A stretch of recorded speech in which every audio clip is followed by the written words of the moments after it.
의뢰인의 행복만 생각합니다. 법률 문제로 고민에 빠지신 분들에게 정확한 정보를 제공하여 현명한 선택을 하도록 도와드리는 소송 가이드입니다. 사고가 발생하면 병원 치료비나 수리비처럼 눈에 보이는 손해가 생깁니다. 하지만 사고로 인해 생기는 피해는 단순히 돈으로 계산되는 것만 있는 것은 아닙니다. 갑작스러운 사고로 인해 큰 충격을 받거나 치료 과정에서 정신적인 고통을 겪는 경우도 많습니다. 이러한 정신적 고통을 금전적으로 보상해주는 것이 바로 위자료입니다. 위자료는 쉽게 말해 사고로 인해 마음이 겪은 고통에 대한 보상이라고 볼 수 있습니다. 몸이 다쳐 치료를 받는 과정에서 불편함을 겪거나 사고로 인해 큰 스트레스를 받는 경우가 있는데 이러한 정신적 피해를 일정한 기준에 따라 금전으로 평가해 지급하게 됩니다. 위자료의 금액은 사고의 정도에 따라 달라집니다. 사고가 얼마나 심각했는지, 피해가 어느 정도인지에 따라 보상 수준이 달라지기 때문입니다. 가장 큰 사고는 사망사고입니다. 안타깝게도 사고로 인해 생명이 사라지는 경우에는 그 피해의 정도가 매우 크기 때문에 법원에서는 일정한 기준을 두고 위자료를 판단합니다. 실제 사건에서는 여러 사정을 종합적으로 고려하지만 통상적으로 일정한 기준 금액을 중심으로 위자료가 정해지는 경우가 많습니다. 다음으로는 치료가 끝난 뒤에도 몸에 장애나 후유증이 남는 경우입니다. 예를 들어 사고로 인해 관절이 제대로 움직이지 않거나 일상생활에 불편함이 남는 상황이 있을 수 있습니다.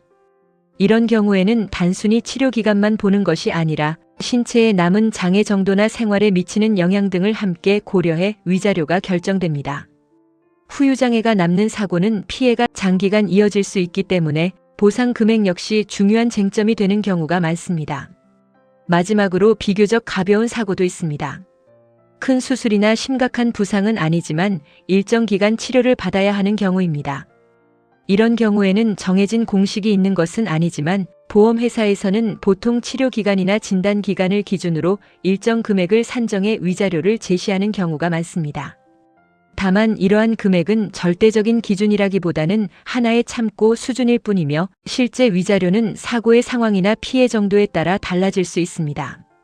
같은 진단 기간이라도 사고의 충격 정도나 치료 과정, 일상생활에 미친 영향 등에 따라 결과가 달라지는 경우도 있습니다.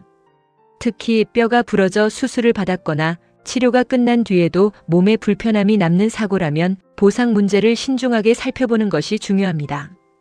단순히 보험사가 제시하는 금액만 보고 합의를 진행했다가 이후에 충분한 보상을 받지 못했다는 사례도 적지 않기 때문입니다. 사고 이후에는 치료와 회복이 가장 중요하지만 동시에 정당한 보상을 받는 문제도 함께 고려해야 합니다.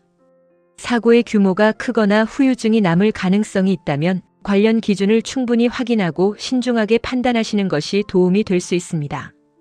소송 가이드는 법률적으로 문제가 될 수 있는 부분에 관해 상세히 설명을 드리고 그 해결책에 관하여 근거 법령 및 관련 법령을 제시하는 길잡이를 해드립니다.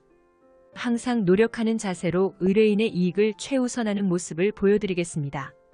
소송에 대한 자세한 상담을 원하신다면 변호사 상담 신청을 누르시고 더 많은 정보를 보고 싶으시다면 소송 가이드 카페를 방문하시면 됩니다. 내용이 마음에 드셨다면 구독과 좋아요, 알림 설정 부탁드립니다. 더 좋은 내용으로 찾아오겠습니다. 꼭 승소할게요.